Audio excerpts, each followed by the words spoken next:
మడి ఎలా కట్టుకోవాలి? మన హిందూ సాంప్రదాయంలో మాత్రమే ఉన్న ఒక పరమ పవిత్ర ఆచారం మడి కట్టుకోవడం. అదేంటో తెలియక అదొక ఛాందసాచారం అని ఆడిపోసుకునేవారు మనలో లేకపోలేదు. కానీ అదొక ఆరోగ్యవంతమైన శుచి శుభ్రతలకు సంబంధించిన ఆచారమే కానీ చాదస్తం ఎంతమాత్రమూ కాదు. మన ఆచారాలు మనం పాటించాలి, వాటిని వదిలేయొద్దు. మన ఆచారాలను వదిలి చేసే ఏ ఆరాధనలు మనకు ఫలించవు. ఆచారహీనం నపునంతి వేదాహ అని ఆర్షవాక్యం. ఆచారహీనుణ్ణి వేదాలు కూడా పవిత్రుణ్ణి చేయలేవు అని అర్థం. అందుకే అందరం సనాతన సాంప్రదాయాలను పాటిద్దాం. మడి కట్టుకోవడం అంటే ఏమిటి? మడి అంటే శారీరక శౌచము. ధర్మదేవతకు సత్యము, శౌచము, తపస్సు, దయ అనేవి 4 పాదములు. శౌచము లేక శుభ్రత అనేది శారీరకం, మానసికం అని 2 విధాలు. శారీరక శౌచం లేకుండా గృహస్థునకు మానసిక శౌచం కలుగదు. సర్వసంగ పరిత్యాగులకు మాత్రం ఇది వర్తించదు. కనుక నిత్య జీవనంలో మానసికంగా శౌచం కలగాలంటే ముందు అన్ని వర్ణాల వారు ఈ మడిని పాటించి తీరాలి. నేడు అనేక మందికి అసలు మడి ఎలా కట్టుకోవాలన్నదే తెలీదు. మడి ఎలా కట్టుకోవాలి?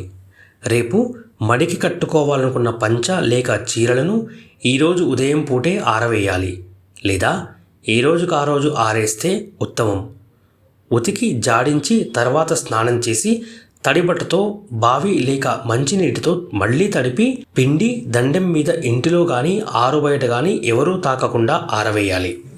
ఒకవేళ చిన్నపిల్లలు తెలియని వారు ఆ గదిలోకి వచ్చినా ఎవ్వరూ ముట్టుకోకుండా ఉండడానికి ఇప్పటికీ కొన్ని ఇళ్ల లోపల అందనంత ఎత్తులో ఒక గోడెకు దండెం వంటి కర్రలు వేలాడుతూ ఉంటాయి. వాటిపై కర్రతో ఈ బట్టలు ఆరవేస్తారు. మర్నాడు ఉదయాన్నే మళ్ళీ స్నానం చేసి తడిగుడ్డతో వచ్చి ఆరిన మడి బట్టలను తెచ్చుకొని గోచి పోసి కట్టుకోవాలి. మడి కట్టుకున్న తర్వాత ఇక ఎలాంటి మైల వస్తువులను తాకకూడదు.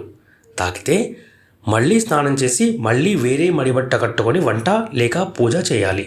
మడితోనే సంధ్యావందనం, నిత్యానుష్ఠానాలు, పూజ మొదలైనవి చేసి దేవునికి నైవేద్యం పెట్టి ఆ మడితోనే భోజనం చేయాలి. ఆ తర్వాత మడి వదిలి మైల తాకుతారు. ఇది ఉత్తమమైన మడి పద్ధతి. శ్రాద్ధాది క్రతువులకు తడిబట్టతోనే వంట చేయాలి. చనిపోయినప్పుడు చేసే కర్మకాండలు తడిబట్టతో మాత్రమే చేయాలి. కానీ పూజాదికాలకు తడిపి ఆరేసిన బట్ట మాత్రమే మడి. నీళ్ళూడుతున్న తడిబట్ట పనికిరాదు. మడిబట్ట లేనప్పుడు పట్టుబట్టను కట్టుకొని వంట వండి నైవేద్యం అయిన తర్వాత మళ్ళీ జాగ్రత్తగా ఎవ్వరూ తాకకుండా పట్టుబట్ట విడిచి జాగ్రత్తగా పెట్టుకొని పక్క రోజు వాడుకోవచ్చు. అయితే పట్టుబట్టలను ప్రతి అమావాస్యకు తడిపి ఆరవేయాలి. లేకపోతే పట్టుగుడ్డలు మడికి పనికిరావు. పట్టుబట్టలో కొంత దోషం ఉంటుంది, అదే జీవహింస. కావున కొంతమంది దానిని కట్టుకోరు. కావున శ్రేష్టము నూలుగుడ్డ, అది కుదరనిచో స్వచ్ఛమైన పట్టు వస్త్రము. మగవాళ్ళు పంచను లుంగీలాగా కట్టుకొని కానీ, ఆడవాళ్ళు చీరను పావడతో కానీ కట్టుకొని దైవ కార్యాలు చేయకూడదు. కారణం, జననేంద్రియాలు ఆచ్ఛాదన లేకుండా ఉండకూడదు. కావున మగవాళ్ళు కానీ ఆడవాళ్ళు కానీ గోచిపోసి మాత్రమే పంచలేక చీర కట్టుకోవాలి. పంచలేక చీర మాత్రమే ఎందుకు కట్టుకోవాలి అంటే ఏకవస్త్రంతో కూడిన దాన్ని మాత్రమే ధరించాలి. కత్తిరించినవి, ముక్కలు చేసి కలిపి కుట్టినవి వైదిక క్రతువులకు పనికిరావు. మడితో పచ్చళ్ళు, వడియాలు, పాలు, పెరుగు, నెయ్యి చేయడం అనేది పూర్వపు ఆచారం. ఇవన్నీ చాలా వరకు నేడు పోయాయి. కానీ నేటి తరం యువతీ యువకులలో పరమేశ్వరుని అనుగ్రహం చేత కొద్ది కొద్దిగా మన సనాతన సాంప్రదాయ పద్ధతులపై ఆసక్తి పెరుగుతున్నది. ఆసక్తి కలిగిన వారు క్రమక్రమంగా మార్పుకు సిద్ధపడాలి. మరలా ఆచరణలోకి తీసుకువచ్చే ప్రయత్నం చేయాలి. మనం ఆచరించి అందరికీ చూపించి ఆదర్శం అవ్వాలి. మనల్ని మనం కాపాడుకోవాలి. ఒక్కసారి మడి కట్టి చూడండి. అందులోని ఆనందం, స్వచ్ఛత, పరిశుభ్రత, దైవత్వం అనుభవంలోకి వస్తాయి. నేటికి కొంతమంది ఎంత కష్టం వచ్చినా మడి లేని ఇంట భుజించరు, బయటి వస్తువులు స్వీకరించరు. ఆదర్శంగా నిలుస్తున్న అటువంటి వారికి శిరస్సు వంచి పాదాభివందనం చేస్తున్నాను. మడి ఆచారాలు, దైవారాధనలు అవసరమా? ఎందుకు ఇక్కడ తినం అక్కడ తినం అని నోరు కట్టుకోవడం అనాగరికం కదా అని ప్రశ్న వస్తుంది. దానికి జవాబేంటంటే, మడి ఆచారాలు అవసరమే. ఉపాసన, అనుష్ఠానం, ఆరాధన వీటికి శౌచం, నియమం అవసరం. వీటి వల్ల మనలో దైవశక్తి జాగృతమవుతుంది. ఎక్కడ పడితే అక్కడ తినడమే అనాగరికత కానీ ఆహార నియమం అనాగరికత ఎలా అవుతుంది?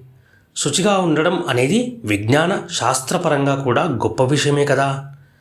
ఆహార విషయంలో నియమం అనేది నాగరికత ఎదిగిన ఉన్నతత్వానికి చిహ్నం. నియమిత ఆహారం, సకాలంలో సక్రమంగా తినడం వల్ల ఆరోగ్యము, బుద్ధి రెండూ పనిచేస్తాయి. శౌచం దైవారాధనలో ప్రధానమైనది. భక్తిలో భాగంగా గానం, కీర్తన, నామస్మరణ మొదలైనవి ఎప్పుడైనా, ఎక్కడైనా, ఎలాగైనా చేయవచ్చు. నిరంతర చింతనకి ఏమడి అక్కర్లేదు. అర్చన, ఆరాధన, అనుష్ఠానం వీటికి మాత్రమే సదాచారం అవసరం. సదాచార ప్రవర్తిని అని, శుచి అని అమ్మవారి సహస్రనామాల్లోనే చెప్పారు కదా. శ్రీమాత్రే నమః.